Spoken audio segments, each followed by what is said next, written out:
Voyager happens upon a debris field managed by a man named Abaddon, a trader in used parts and space junk. While perusing his offerings, Tom Paris notices a shuttle that catches his eye. Convincing Chakotay to allow him to acquire it, Paris dubs the shuttle Alice. It's a lean, one-person craft with a unique feature, a neurogenic interface that allows the pilot to connect directly to the shuttle's systems, enabling faster response times and near-instantaneous control. Paris begins to show signs of obsession with Alice, discarding his uniform for a specialized flight suit and spending every free hour working to restore her systems. It soon becomes clear that this obsession isn't a natural one. Rather, Alice has become personified in Paris's mind in the form of an attractive woman whom only he can see, influencing him in ways both subtle and overt. When Paris starts stealing supplies to aid in Alice's repair, Torres goes to the shuttle bay to confront him. Instead, she ends up being trapped by Alice and is very nearly killed. Paris tells Alice that she has gone too far and goes to inform the captain, but Alice forces him to launch the shuttle and flee Voyager. After questioning Abaddon about Alice, Voyager finds her and Paris about to enter a particle fountain, a deadly spatial phenomenon. Using an interface of their own, the Voyager crew distracts Paris long enough to rescue him from Alice's clutches before the shuttle is destroyed. In Alice, Voyager tries to do a story in the vein of Stephen King's Christine. However, because it is Star Trek, we need a technological rather than supernatural reason for the possession, so we get a neurogenic interface, the latest in a long line of techie-sounding jargon plot devices. Of course, because it interfaces with the human mind, the usual happens. The alien software program takes over Paris's mind and he betrays the entire crew.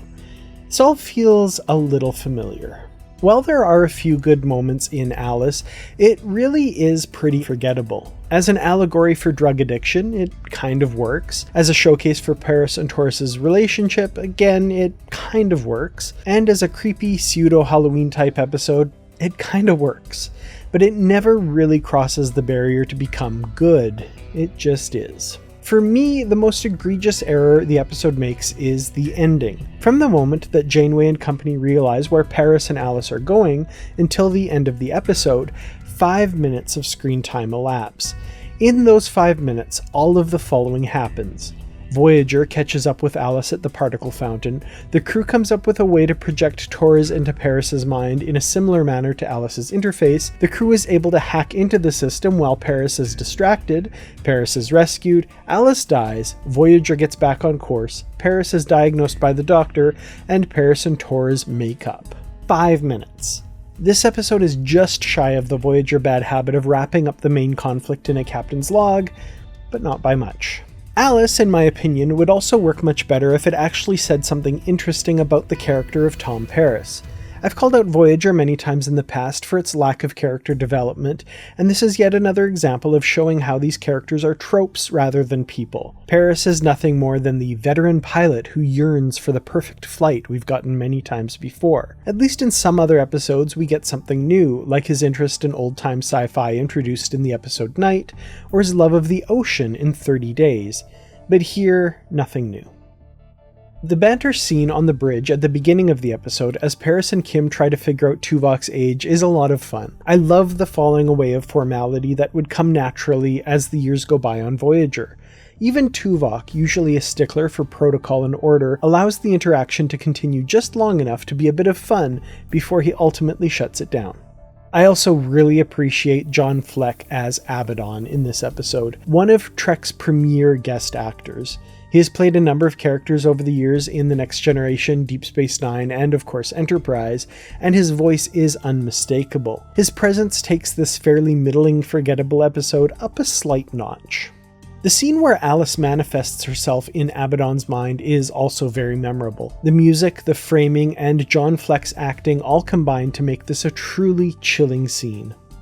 In the category of the writers hate Harry Kim, Harry falls victim to a standard Trek trope when he can't prevent an unauthorized shuttle launch, and mere seconds later succumbs to a second cliche when he can't get a transporter lock. It seemingly takes Chakotay hitting a few buttons from his panel to finally enable Harry to beam Paris out. There's too much interference from the particle fountain. I'm boosting the confinement beam. Try it now. We've got him. So, after Alice and Paris leave Voyager, the ship travels back to Abaddon's repository of lost treasures. They question Abaddon, figure out where Alice is going, and set off in pursuit, catching them just before they get to their destination. Why was Alice dawdling so much that she couldn't get to the particle fountain before Voyager did all of their faffing about? The crew seems able to catch up far too quickly to Alice. When Alice gives Paris the reason for traveling to the particle fountain, she says that their destination is home. What is it?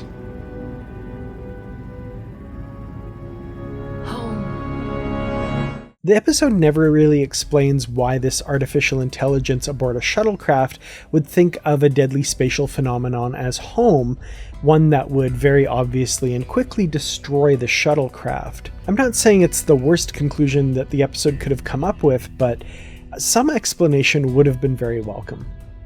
Alice isn't the worst episode, but it is hardly groundbreaking. Star Trek tropes of mind control and alien possession abound, and nothing really new is given to the audience. A paint-by-numbers plot and far too rushed a resolution knock this episode down severely. A solid guest star in John Fleck is offset by guest star Claire Rankin as Alice, who, in my opinion, is a little less than solid. Also, it saddens me to say that Robert Duncan McNeill doesn't put in his best performance here. There are some great moments that Paris has in the episode, and McNeill generally brings a lot of gravitas to the character, but for me, a key scene between Paris and Torres suffers from what I saw as a slightly over-the-top reading. My final rating for Alice is 2 out of 5 stars. It's okay. Don't tell me Vulcans are embarrassed about their age. On the contrary, we value the wisdom that comes with advancing years. In that case, how wise are you? Wise enough to end this inquiry. I promise no more affairs with strange ships. What about the Delta Flyer?